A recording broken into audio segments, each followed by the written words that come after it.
Welcome to the SoCal Car Scene Podcast, the exclusive place for coverage of car culture in Southern California and the personalities that drive it. I'm your co-host, Big J Marash.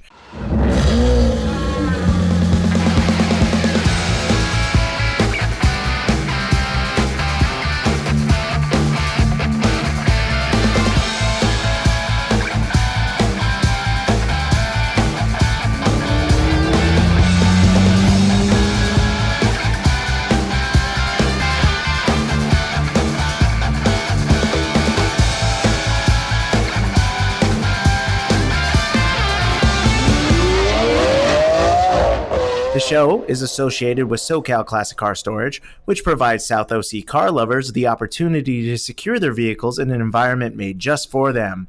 Our two facilities feature advanced security systems, 24-hour video surveillance, and a dedicated members lounge. In addition to storage, our expert sales staff offers consignment services for those looking to sell their cars. For more information, visit us at Laguna Hills or at SoCalCarStorage.com or on Facebook at Facebook.com/SoCalCarStorage. And now, take it away, Dean. Thanks, Jay, and welcome everyone to the SoCal Car Scene Podcast. Yeah, that's right. I'm your host, Dean Marash, and we're thrilled to have as our special guest today the founder and owner of Factory 5, Dave Smith. Dave founded Thanks for having me. Oh, it's our pleasure, Dave. Little intro on Dave. Dave founded Factory 5 Racing in 1995. The company is headquartered in Wareham, Massachusetts, about an hour south of Boston. The company currently has 42 full-time employees, and Factory 5 offers 10 different build-it-yourself component car kits. Dave's vision, leadership, and the talented team he's assembled have built Factory 5 Racing from a two-car garage in 1995 to become the world's largest and most successful replica car company. His company occupies 62,000 square feet of operation to manufacture these awesome vehicles. They are currently manufacturing some pretty incredible rides, including the popular Roadster, the Type 65R Coupe, and the 33 Coupe, just to name a few. Hey, thanks for joining us on our SoCal Car Scene Podcast, Dave. Yeah, it's cool to be here. You guys have had some cool guests. Oh, awesome. Well, you're right up there, man. We're just really fortunate that the community's been so responsive to our crazy request. People, it actually turns out to be a good time. And I noticed that might be the case with you as well. And it's probably a good segue into my first question, which is, I understand the virus is, kind of done a number on your factory and your operation. Tell us how you're doing, your family, your team, during these very extraordinary times. It's tough for everybody. And so, you don't want to cry poor mouth when so many other people are suffering, and there's healthcare workers doing their best, on the front lines. We're building hot rods. And when it comes to essential services, if you ask a car guy, we think we're pretty essential, but Right. no one really needs a car at this point in time. But we've got a tremendous amount of customers following us because they're sitting at home with nothing to do. And so we've been able to keep a small skeleton crew in place. Come May 4th, I think we're back to full strength. Hopefully everything will go well. But yeah, Awesome. we're doing well. The Factor 5 community in large is doing a lot. There's so many of our customers that are helping out on the front lines. So our company's just trying to keep it together and let people know since we have a little bit of time, we can spend time talking about stuff that we don't normally have time to talk about during the regular day. We just did a Facebook live broadcast with engine selection, everything from push rod engines, small block, big block, modular motors, horsepower ratings, torque. It was really fun because we had a chance to kind of get through and go through every single power plant option that you could do with your own car. So we're doing okay. Well, that's awesome. That's one of those things that everybody's wondering, and so I'm going to have to go watch your Facebook post on that. It's just like, the breadth of engines and the options seem to be endless now, with the company and some of the advances Ford has made, as well as obviously some people even select Chevys like LSs, I'm sure, to put in your cars. Oh, God hell yeah. forbid. So that's awesome, and we look forward to learning more about that. So your business is pretty unique, quite frankly, and so is ours. But at the time when you decided, I'm going to go do this, what was that initial inspiration? What was that all about? What were people saying? Did you have friends saying, "You want to do what? Are you crazy? What the Yeah. heck?" No, I had, when everyone in your life tells you not to do something, you usually should not do it.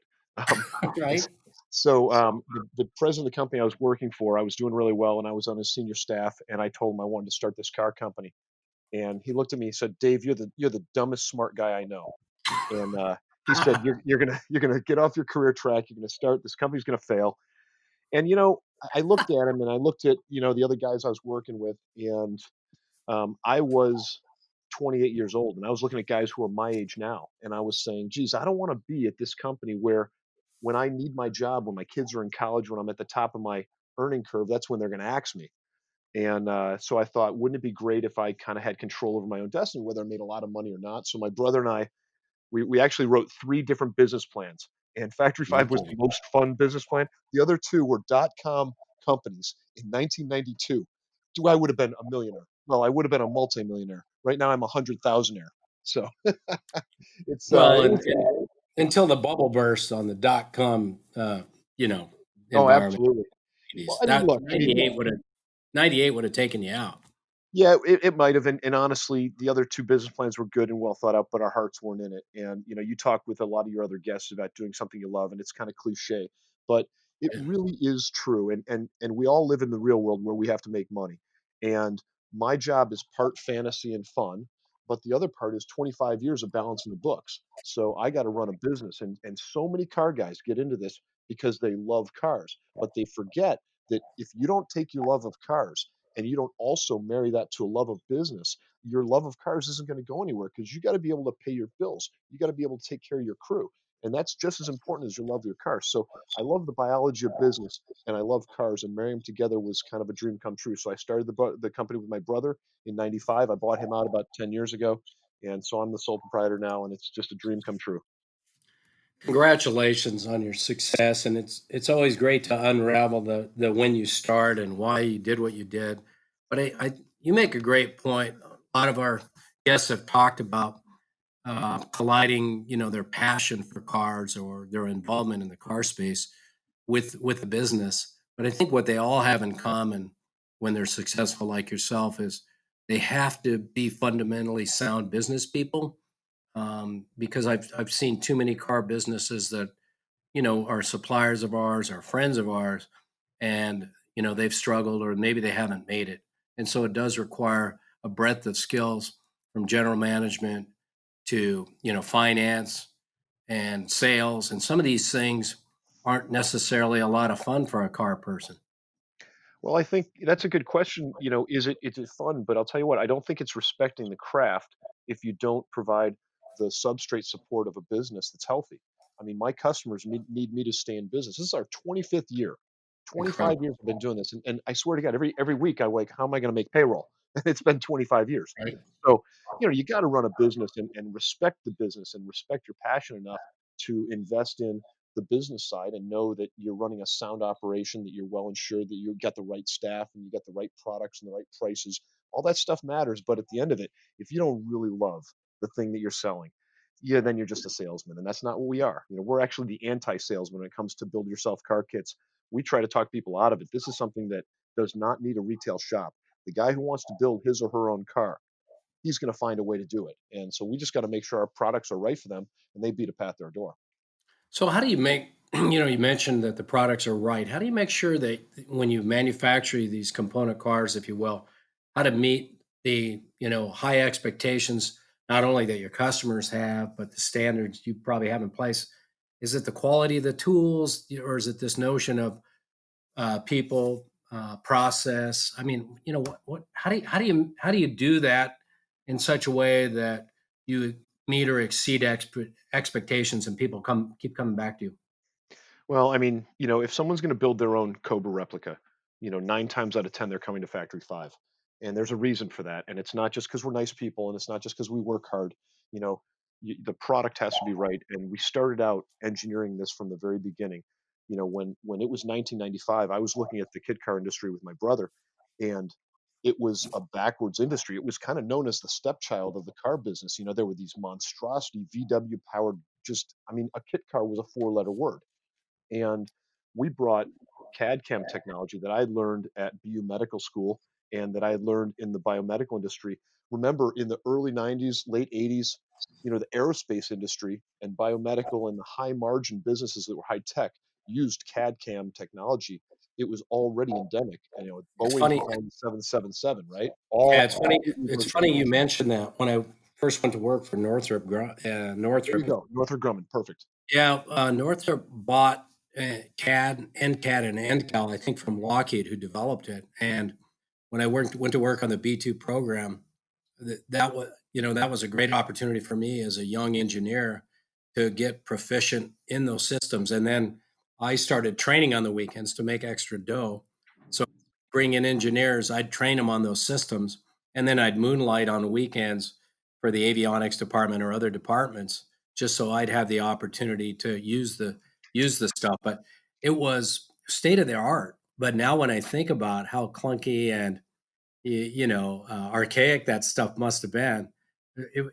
It's fun to think back, but it sounds like you leverage what you learned from another industry, and it really gave you a competitive advantage out of the gate. Well, it was, and Dean, it's so funny because your aerospace background. Think about the analogy that I talk to customers about is like a flat screen TV. When they came out, they were 10 grand.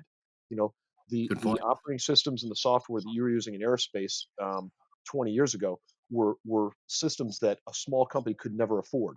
Well, we started using AutoCAD and we built CAD CAM into the very first product. We were laser cutting steel, and my competitors at the small car shows would say, "Why are you laser cutting steel? You're paying 4 times what I'm paying." I was betting on the come, and that technology became commoditized. So all of a sudden, laser cutting is now. I got my own laser. I cut my own steel. It's cheaper than any plasma cutter, any hand cutter. So a guy's cutting a plasma by hand. He goes over, he deburrs it, he grinds it off, he fits it. Oh, he cut it the wrong size, cut too much off, goes in the scrap bin. My laser cuts everything perfect all the time. And so these are the tools of modern craftsmen, but they were enabled by the technology filtering down to lower levels. So one of the few lucky breaks that I had was I figured, wow, is this technology going to filter down? And it did. And I was in the right place at the right time. So now our whole company is based on CAD CAM. Every car we design by professional engineers, I hire smart guys out of Rensselaer Polytech, Jim and Jesper, director of engineering, director of R&D. These guys are baked and bred in CAD, and they design a car. And now we're part of SEMA, so we get the engine drawings, the schematics, all the 3D CAD from Ford, and we're designing architecture around their engine and drivetrains. This is a car that's designed 100% on the computer. And then the last step, the surfacing and the body shaping, we just started doing maybe 3 to 5 years ago, and we just perfected it in the last year. So let me ask you this: We've got a customer here that built a Mustang himself. His name is Chris. He's been a previous guest, and he built this incredible 70 Mustang, I think it is. But he did a lot of the work in his garage, but he did some 3D printing. And he said Sure. the nice thing about 3D printing and NCAD or whatever systems he was using, some equivalency, is that he could actually model these things in 3D, render them, and then look at them from every possible perspective, and then help him see the how the car looked before he made the decision to actually manufacture like a fender, a stretch fender, for example. How advantageous, can't talk, is that to you to be able to see things in 3D before you commit to the design of an element of a car, for example? Well, we started out with AutoCAD 2D. We went to 3D with Pro Engineer, and now we're using SolidWorks. And SolidWorks is kind of a commercialized version of CATIA that Ford uses, but the 3D design from the ground up, you know, you have to do it because it's baking in your bending diagrams, your welding tolerances. It's bending in all of your bill of materials is baked into the CAD. So when we're designing a car, you're designing more than just the car. You're designing the cut list, the instructions, the bill of materials, your costing. It's really cool. But additive, 3D printing allows you from a prototyping standpoint. A lot of people maybe 4 or 5 years ago they were going nuts about 3D printing. And we're going to make a 3D I printed remember car and all this stuff. I thought it was a bunch of hooey. I thought what was really important about 3D printing was prototyping. We rapid did a good prototyping, replacing absolutely. the expensive rapid prototyping process. Yeah, but I mean, you 3D print a new door latch, a DOT door latch. We design it. We design on CAD. We print it out 3D in plastic, and I can hold it up to the car. I can look at it. I can feel it and touch it. And now I'm going to spend tooling money on that. But still, 3D from a manufacturing standpoint hasn't gotten there. But from a prototyping standpoint, it's a dynamite tool. You got, reductive and additive, and so all the 3D CAD world is there for us. And so I hire kids who are trained in that from the very beginning at school, teaching them my system, and life goes on. It's amazing what we can do that large companies used to have just this exclusivity on this, and now just about anybody can do it, with a laptop computer. It's pretty cool. So speaking of teaching, how how involved are you when your customers purchase a car? As far as are they getting tutorials? Are they getting videos? I know they get manuals and tech support and so on and so forth. But you must and probably even recommended suppliers like you mentioned, engines from Ford and so on and so forth. But how much help are they getting, and how much impactful is that to close the business that you're offering pre and post sales support? I mean, if you think about it, our job was to try to change the way people think about kit cars. So we did it with the technology. That's great. But when someone looks at, let's set the Wayback Machine to the 80s, and the disastrous kit cars out there. They would have a pretty brochure that would show a car, and then a salesman would call a guy and get the guy all jazzed up, and he'd order this kit, and it was a monstrosity. It wasn't buildable, and even if it was buildable, when it was done, he had twice the money into it that it was worth, and it performed like crap. So it might even actually sort of look good, but if it looks good and it doesn't drive, that's a disaster. I mean, if you can't back up your looks with that, so we had to overcome stereotypes. That means how hard is it? How difficult is it to build?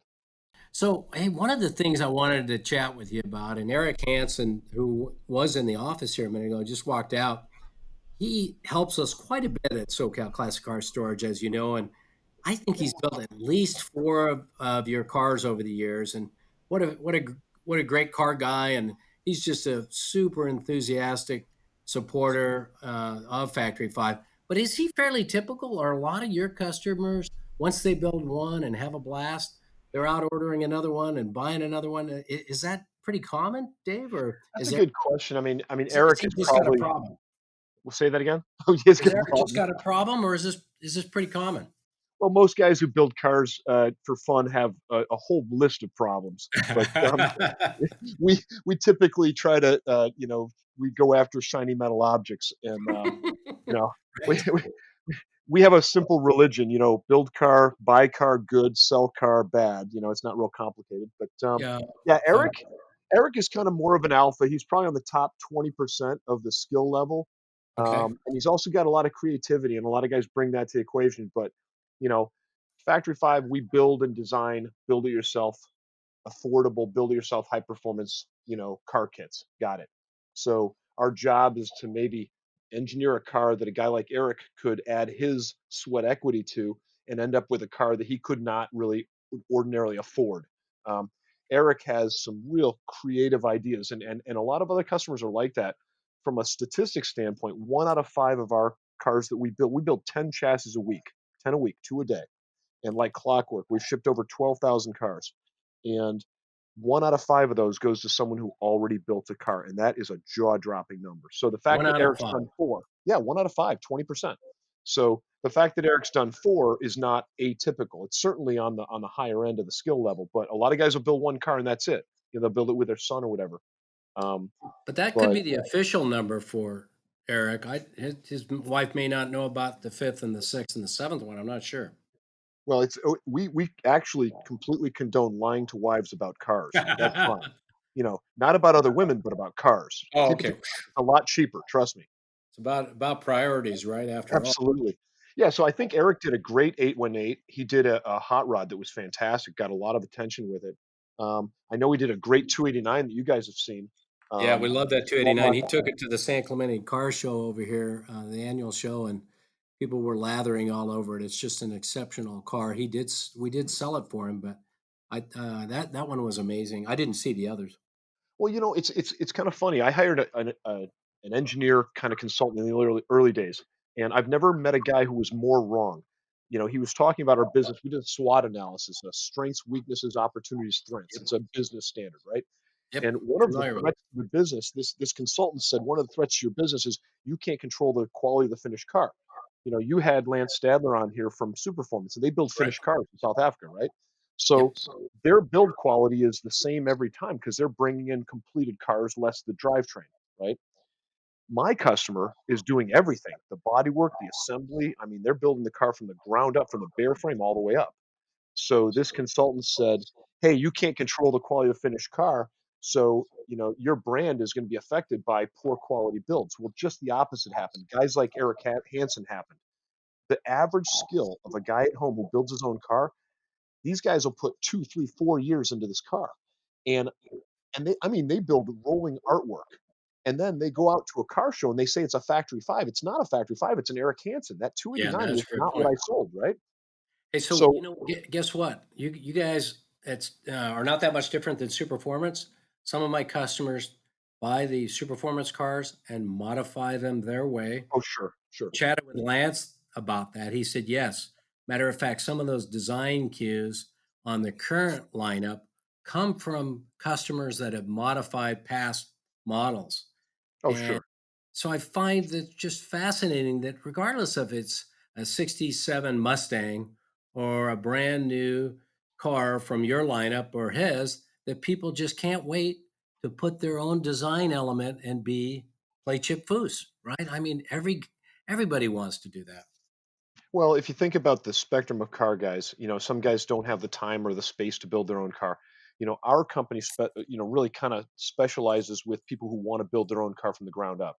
And I think Superformance occupies the space where the same people love the same cars, but they really want more of a finished car. They still tinker with it, no doubt. But coming back to what that consultant said, what I realized is I get credit for other people's work. People build a factory five, like Eric Hansen, that 289, and he says, "Oh, it's a factory five," but I just got credit for all of his equity that he put into that car. It's great. So we ride shotgun with our customers in the truest sense. We have to collaborate. So you asked a question earlier about, how hard is it to build and how have we helped our customers build? Well, we got a build school in the Midwest. It's every month it teaches 15 people how to build a car, and in 3 days, all the classmates, 12 people, build the car in 3 days with the No instructor. kidding. Oh That's yeah. awesome. Oh, and at the end of the 3 days, they drive the car out.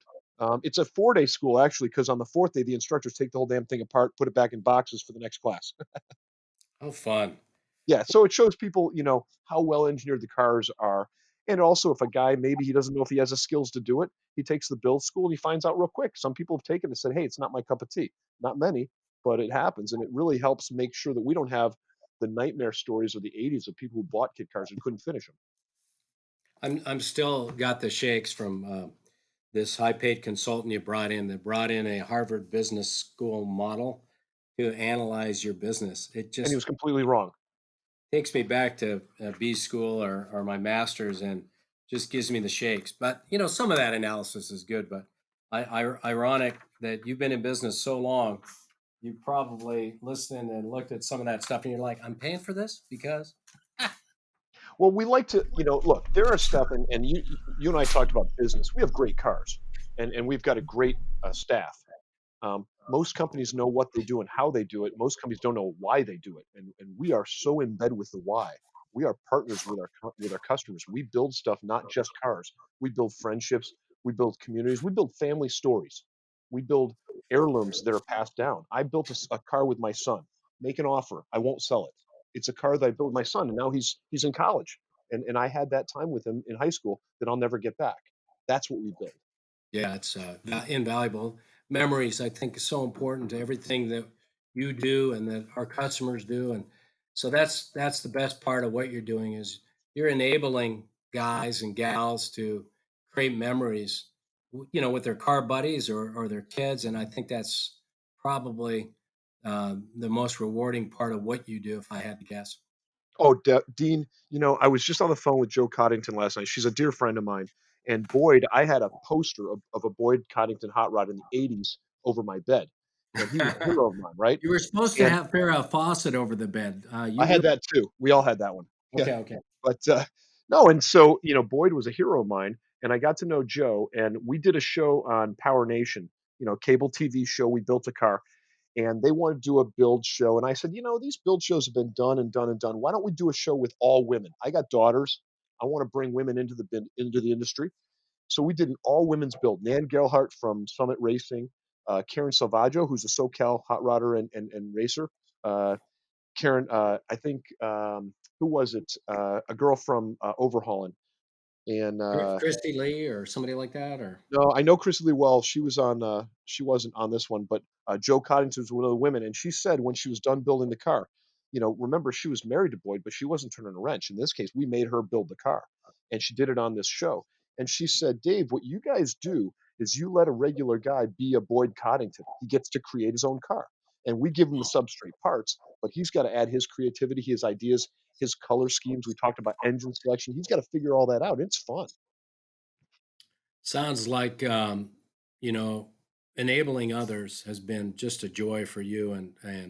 You know what, my business opens lots of interesting doors. The podcasting that Jay and I are doing now is opening doors, and you never know what opportunities are going to be presented to you because of what you decide to go do from a business standpoint. So much fun.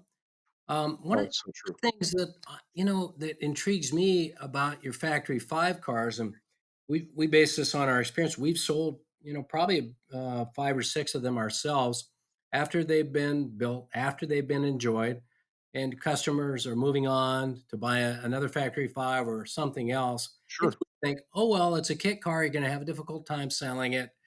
It'll be here for a long time. Not the case. The Factory Five cars are actually pretty quick sellers for us. What do you attribute that to? And have you heard that feedback from other people? Yeah, I think, I'm proud of the product, no doubt. Um, Years in business, I mean, if you took our first Mark Ones, they weren't that great.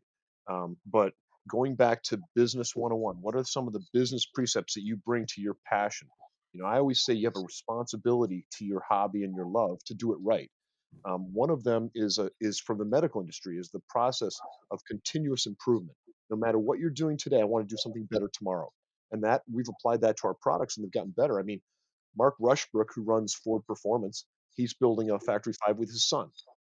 We did a big hot rod truck with Joey Logano. I got to know him; he's a good kid, and we did a show Nice. on Fast and Loud with him. And then we're down at Charlotte with Logano's truck, and Jeff Burton comes by and he says, "Hey, I'll take one of those." And he's building one with his kid because his kid doesn't turn a wrench. All of us, I'm 55. Our generation grew up working on cars.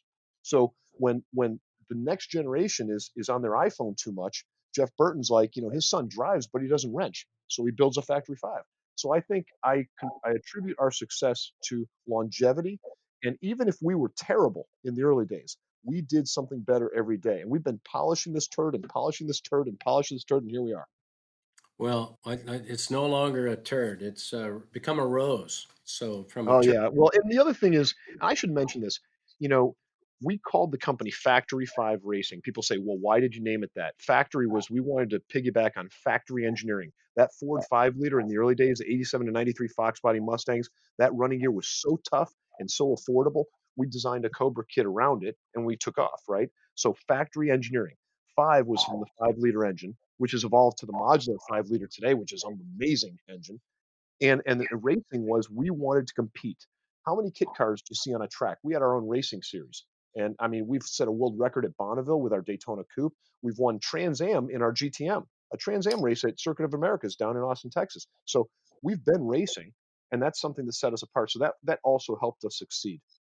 yeah, I think racing is such an integral part of the car scene. Everywhere we go. Like as a kid, I have a '67 Cougar XR7, and of course Dan Gurney is one of my car hero guys, and unfortunately he passed. But those guys in Trans Am racing were basically taking stock factory cars with some slight modifications and getting out there and rubbing fenders. And I think that has such an impact to a lot of car people. Most of us don't get a chance to race, but it really makes it cars inescapable at some point once you catch the racing bug. There's no going back. Well, you just mentioned Dan Gurney, who is my number one hero of all time. I went out to All American Racers about 15 years ago to look at some Gurney Westlake heads and some other parts he was looking to sell. And Dan spent 3 hours with me touring his No shop. kidding.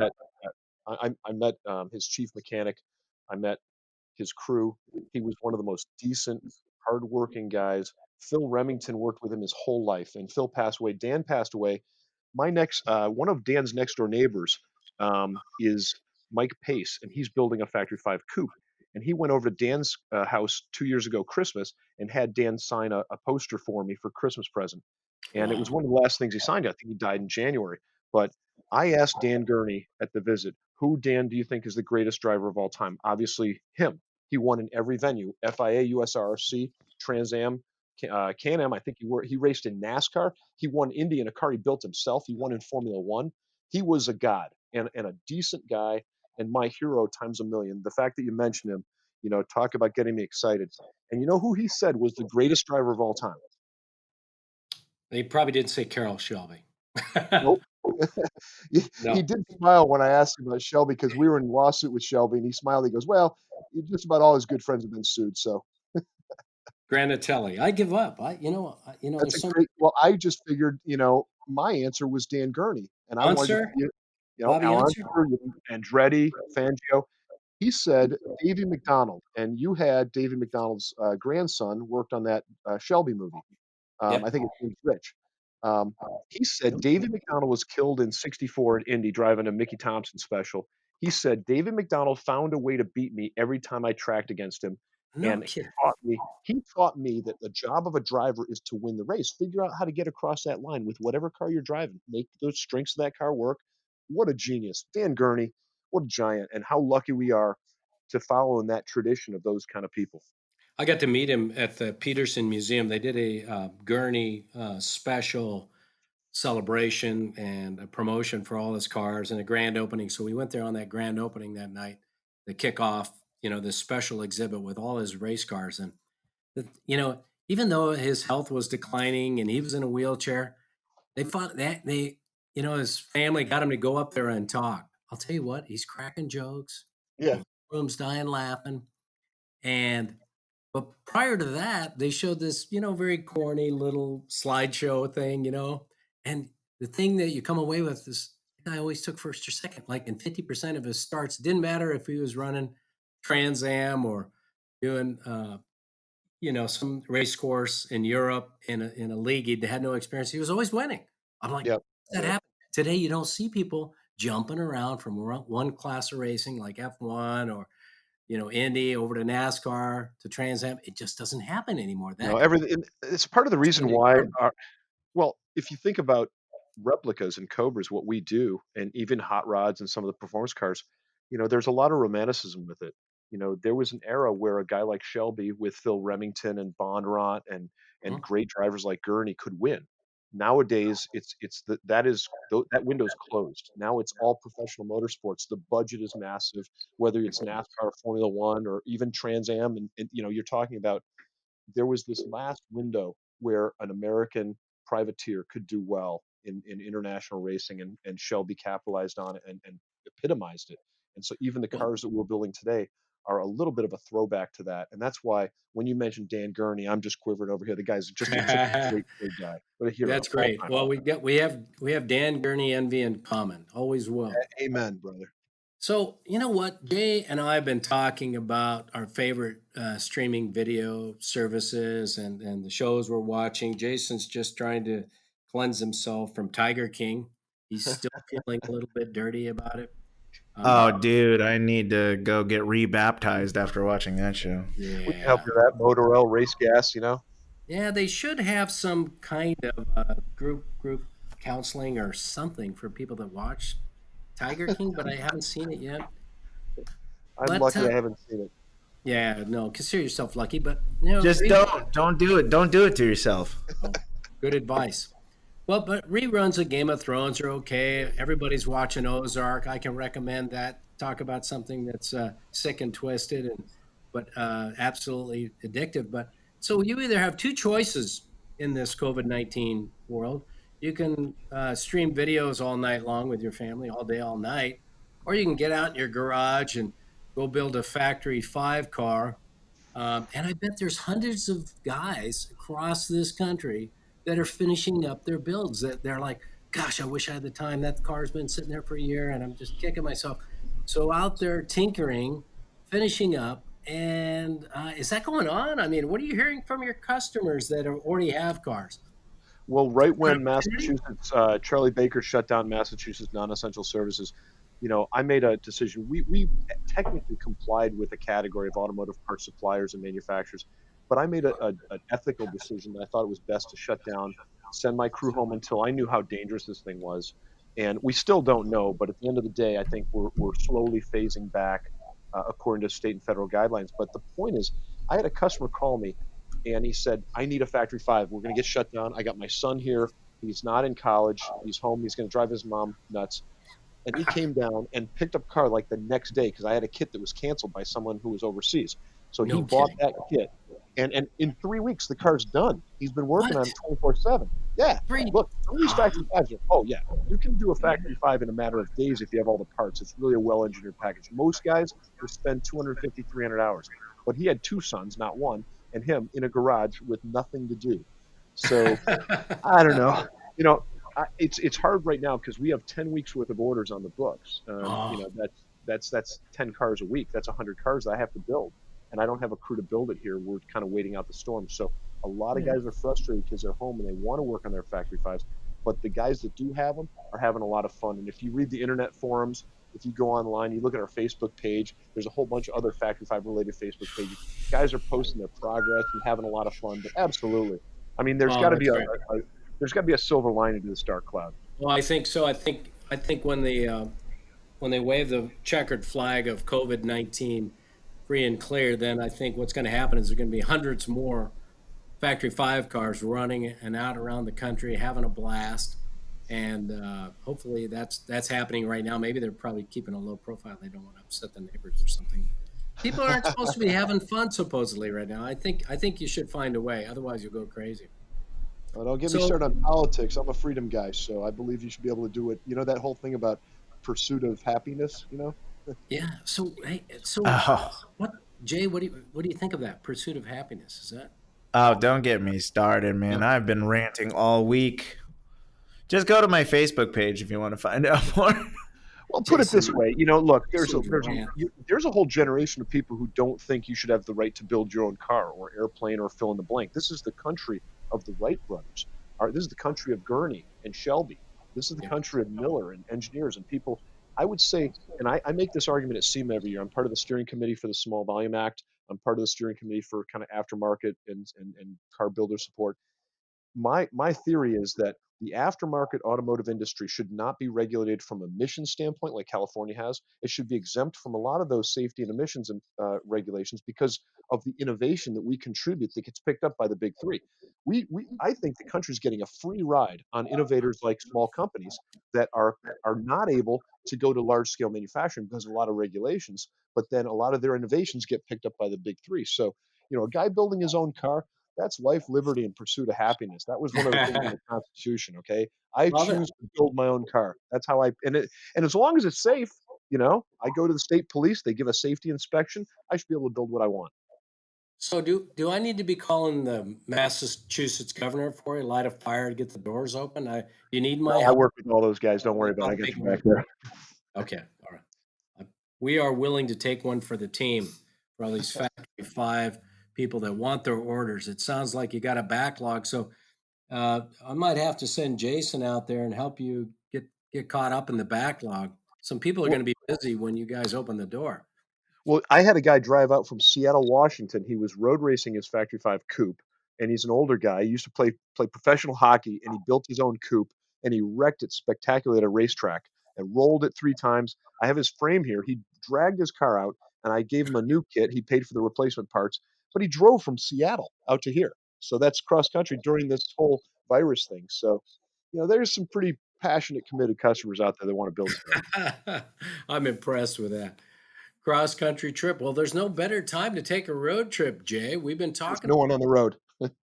Let's do it. Don't you still owe me like a New England baseball trip? Oh, I forgot about that. We were gonna. Yeah, you still owe me one of those. So I Well, I'll tell you do. what, if you guys drive out, I'll get you tickets to opening day for the Red Sox. Okay. Now, what year will I'm that down be? for that Yeah, what year, deal. will that be this year or next year? Do we know? I was going to say, I think I can get tickets for any game this year. Right on. So Well, you're coming to a now. game. We'll pick you up. We'll pick you up. No, I We- do have my bank usually gets us opening tickets to opening Oh, day. really? It'll have to be 2021. So if you want to come out, talk about a historic park, go to Fenway, opening day, come down and hot rod with us. Well, that's where we got to get. We haven't been to Fenway. It's on our baseball bucket list, and we will come see you and take you up on that. Thank you. Anytime. All right, so we won't be reaching out to your governor. We'll give him or her a break. I know you guys have been hard hit by this infection, so it's a serious thing. So we don't want to make too light of it, but we do got to get your doors open when it's feasible. But We're working on it. hey, Yeah. speaking of infections, one of the things that we've talked about with a lot of our guests is this notion of card disease. And What a segue. we, What a right? Bravo. Thank you. And we know you gave this car bug to somebody. Did you? So what's the answer? Did you give it to your kids, your wife, some of your friends? Who did you infect? All of us are affected by how we grew up. And my dad in small town Michigan took me to what was essentially Whiskey Ridge. It was a circle track. I mean, every small town in the United States is within 20 miles of a circle track. And A dirt track, quarter mile kind of thing? absolutely. Yeah, and I used to ride dirt bikes when I was a kid. I still love motorcycles today, but a lot of the things that we love come from when we're younger. So, my daughters, all of them have grown up driving stick shift, riding dirt bike, and my son and I went out to Nevada, rode dirt bikes together out in the desert for a couple days. He's got his own CR250. I like anything with a piston. I like piston power. And if I've transferred any of that to my kids, it's for fun only. And this is just a business philosophy here. Um, I'm not a generational business guy. 25 years of Factory 5, but I don't want to pass this company on to my kids. I want them to make their own noise in their own passion, in their own ways. And so I've shared motorsports with my kids for fun, but not for business. But they definitely have got the disease, and they're really once you have it, I don't think there's a way to get healthy. I've not seen it. I don't think there's a cure, to be honest. Hydroxychloroquine. Queen? Okay, yeah, that could be it. Yeah, I don't know. That's a good question. I always feel like if you love cars and motorcycles, doesn't matter how much money you have, you're going to find a way. I go to the road races, and I'm out on the track with my $60,000-$70,000 Factory 5 with all the latest and greatest stuff in it because I've got the money to do it right now. Right. Well, then I see the guy with the Fox Body Mustang, 87 Rat Trap Mustang, nailing it, going around the track as fast as he can, and he drove to the track in that car, and he's got no money. I love that guy. That's my customer. Yeah, be careful. Those guys will beat you at the auto Oh club yeah. every weekend. So, okay, well, I think you can repress the disease for a little bit. Like when you get married and you have kids, you can kind of hide it, and then at some point when the opportunity presents itself, it'll manifest itself in some unusual purchases that they're probably not rational. Never, never let kids that are in college or have graduated college go to an auction, for example. That's rule one because we know what's going to happen. Well, we're defective little creatures, so that's what we are. We're men. So So let's talk about the future of Factory Five a little bit. Design studio standpoint, you got to have something in the pipeline. Why don't you tell us about that? Don't worry, we're really good at keeping a secret. no, it doesn't matter. It's I out and there. Jay, just you and I and Jay here. Um, you know, we have I have a desire to build an iconic American motorsports company, and replicas are great, and they're the backbone of our business. But I wanted to do our own design. We've done a GTM, which is a mid-engine car. We did an 818, which is an affordable Subaru-powered car. But I wanted to do 100% our own design in a front engine. And here's mishmash, a front engine exotic. Other than the Aston Martin Vulcan, there's not a lot of front engine cars there. There's a lot of GT cars, a lot of beautiful Ferraris, front engine V12s, but as an exotic that can go toe to toe with Lamborghini or Ferrari or one of these exotics, you know, I had Jim in engineering who does all the design work. I had him partner up with a guy named Phil Frank, and Phil Frank designed the Celine S7. And I became friends with Phil on LinkedIn, and he's a great guy, and we had a good mind meld. So I hired Phil, and Phil's been working with Jim. We have a new design called the F9. It's our ninth design overall, and it's all carbon fiber body. It runs a V12 LS engine. We bought one of the first ones. I think there's 5 or 6 on the planet right now. 850 horsepower, 700 foot-pounds of torque, 9.5-liter V12 engine, and that's in a tubular chassis that is based on the coupe, the Daytona coupe chassis platform, but a longer wheelbase, a much wider track. It's almost 80 inches wide. The widest legal road car you can have without side marker lights, like my Raptor, is 80 inches, and we're like at 78 inches wide. So it's freakishly wide. It's our own design, a full carbon fiber body.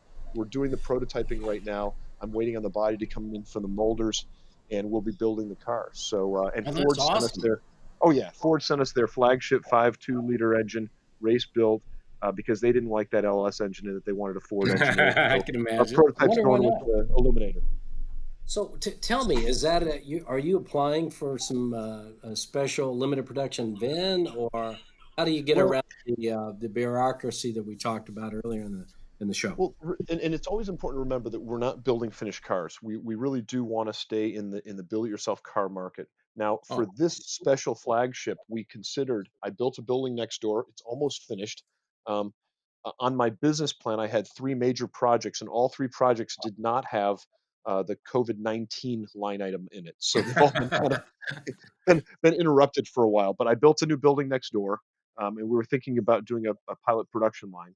And if that car complied with the SEMA small volume bill, which it will not now because we made some changes to it, we were thinking about doing a pilot production line there. But also, we expanded our showroom, and I put about a $500,000 worth of solar power on top of the building. So all of our cars are built with solar energy, all sustainable, very cool, and that's operational at least.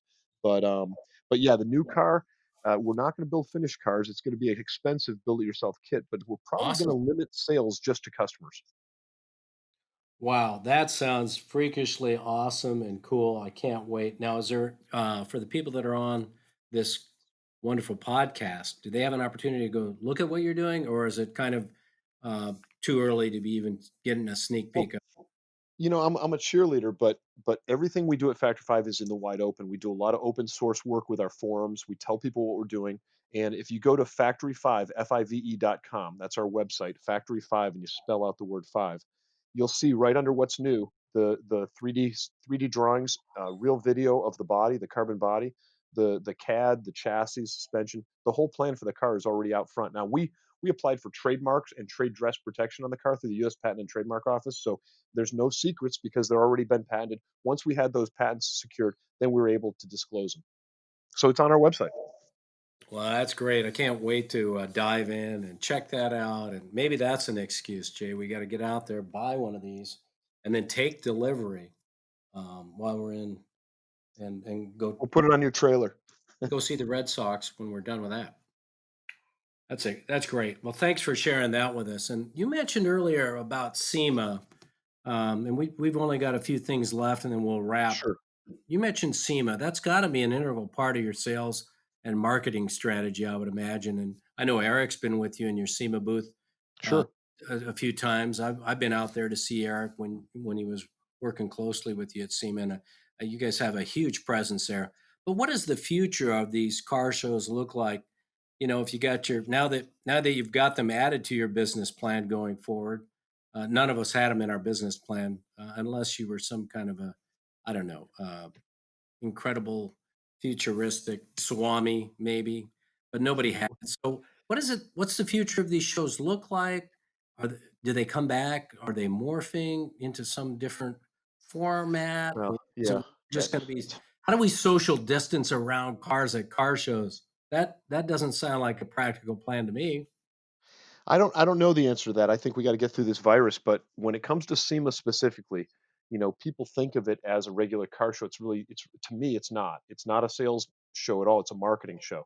I never worry about selling anything at SEMA. As a matter of fact, we've gone years and not had order forms. SEMA is the place where you meet every single person in the car industry, and I'm talking about the professionals. Our relationship with Ford Performance started at SEMA. Our relationship with the great guys at Coney Shocks, Toyo Tires, Willwood Brakes, any one of our great sponsors and suppliers we started working with as a result of meeting them at SEMA. So I like to say, if you're in the car business and you're not at SEMA, you're not in the car business. If you're in the car business, you have to be at SEMA. So that's kind of, I don't know what shape the show it's definitely grown a ton. Now this year it's probably going to contract. Back in '08 and '09, it was scary, and they had a third of the halls were empty. But No 2 years kidding. ago and last year, they didn't have any extra space. They asked customers like us who had multiple booths to downsize our booth so they could get more people in the show. So it's going to rise and fall with the economy and the aftermarket business is a little transient, but I think it's a great show, and I think it's going to survive this whole thing. I do too. And Jay, it sounds like it's a critical marketing error on our part for not being there. Since our inception in this business, we Well, may do have. your podcast from our booth next year. We did it last year with Power Nation with Joey Logano and the guys from Two Guys Garage, Willie B and Kevin Bird. It's easy. You walk in, Yeah. you set up your mics, and we talk. Well, Dean is just such a slave driver over here. He won't let us have any fun. Well, no, that's Well, not we true. gotta Come pay on, the Dad, bill. let's go to an auction. Oh, Jay, we can't leave the business. Blah, blah, blah. No, That's that's great, true. man. But you know what? We've got Eric. Well, why don't we keep Eric at home and Jay, you and I go have some fun and podcast in the wonderful Factory 5 racing booth at SEMA that's All right. towards the end of the year. Yeah. That'll be perfect. See, Ooh. is where you can have a lot of fun too.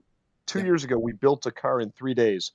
And then the guys at Ford said, if you want to drift it in the drift ring, you can. So I took a car out that had 0 miles on it, that had just been built, and I drifted it for like 8 minutes with Katie Osborne from Power Nation. So you can do stuff like that at SEMA. It's fun. It's exciting. It's where everybody's at. But yeah, you're invited if you want to come out. I got Well, 2 we'll do booths. it. All right. Well, we'll set up a podcasting area, and then we'll try to bring in all kinds of interesting people and leverage your facility. It'd be great. Thank you. No problem. Appreciate the sure. offer. We're going to take you up on the Dave. All right, man. So let's wrap it up. And before we do, first I want to say thank you. And you've been a great guest. And what surprises me, or probably shouldn't at this point, is how much in common all us car people have. The Dan Gurney journey was fascinating. I could go off on that for another 20 minutes, but I didn't. But that's what makes hanging out with car guys like you, even virtually. We couldn't be further apart in the United States, but that doesn't matter. I feel like we're sitting around at the fireside having a great chat. So you've been a great guest. Thank you for all that you've shared.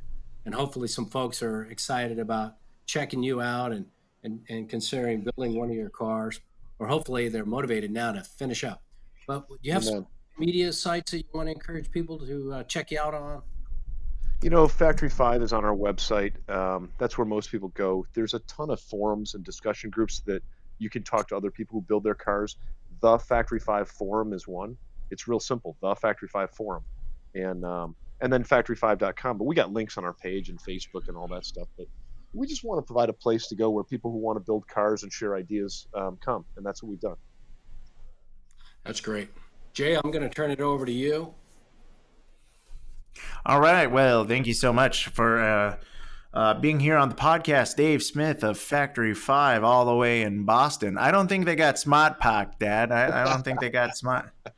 We forgot to mention smaht through the whole thing. It's wicked I smart. just thought that was kind of insulting, but now that you're doing that, right? It's my favorite commercial from the Super Bowl. Can you do it in the garden? Yeah, it really was the best one. No, the opening line is the best. If you know Boston, look at this guy. I mean, this is like, right off the bat, the guy's in trouble, right?